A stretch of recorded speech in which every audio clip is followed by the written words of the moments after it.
ভালকে মন দি চোৱা ভিডিঅ'টো কি কৈছে ভালকে শুনা। দুইজনকে গ্ৰেপ্তাৰ কৰা হৈছে কি ক'ব প্ৰথম ভাল কথা এতিয়া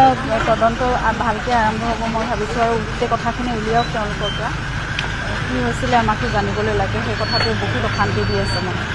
গতিকে কি হৈছিলে তেওঁলোকে কেনেকৈ কি কয় সেইখিনি চাওক আৰু আইনে নিজৰ পথত নিজে মই ভাবোঁ উচিত তদন্ত কৰিব আৰু আমি ন্যায় পাম সেইটো সোনকালে। প্ৰতিগৰাকী অসমীয়াই এই দুজনক গ্ৰেপ্তাৰ কৰাৰ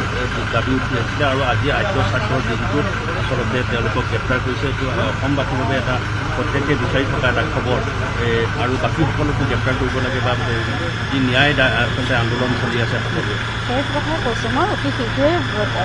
আমি যিহেতু ফাষ্ট ট্ৰেক ইনভেষ্টিগেশ্যন বিচাৰিছোঁ গতিকে তদন্ত আৰম্ভ কৰিছে আৰক্ষীয়ে নিজৰ মতে কাম কৰিছে ন্যায়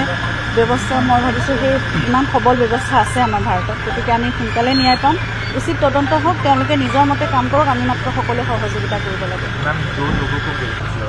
आज लाखों फैंस भी यहाँ पे आ रहे हैं आपने कहा था कि कुछ मिस्टीरियस था कुछ सवाल का जवाब नहीं मिला है क्या अपेक्षा करते हैं आप लोग से? अभी इन लोगों से पूछताछ करके सब कुछ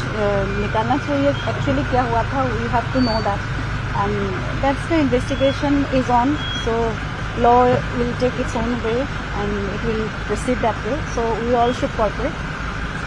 And lakhs of fans are gathering today to also participate in the rituals but it must be a very difficult time for the family but also for the fans who lost Zubeen and like you said he's more than just someone who's just a singer he is a legend. Yes, he's a legend. Yes, everyone has come to pay a tribute to him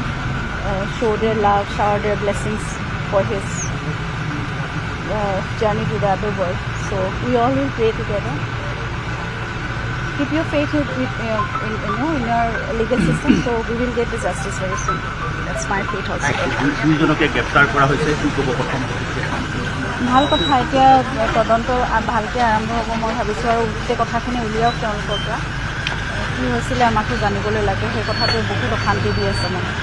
গতিকে কি হৈছিলে তেওঁলোকে কেনেকৈ কি কয় সেইখিনি চাওক আৰু আইনে নিজৰ পথত নিজে মই ভাবোঁ উচিত তদন্ত কৰিব আৰু আমি ন্যায় পাম সেইটো সোনকালে। প্ৰতিগৰাকী অসমীয়াই এই দুজনক গ্ৰেপ্তাৰ কৰাৰ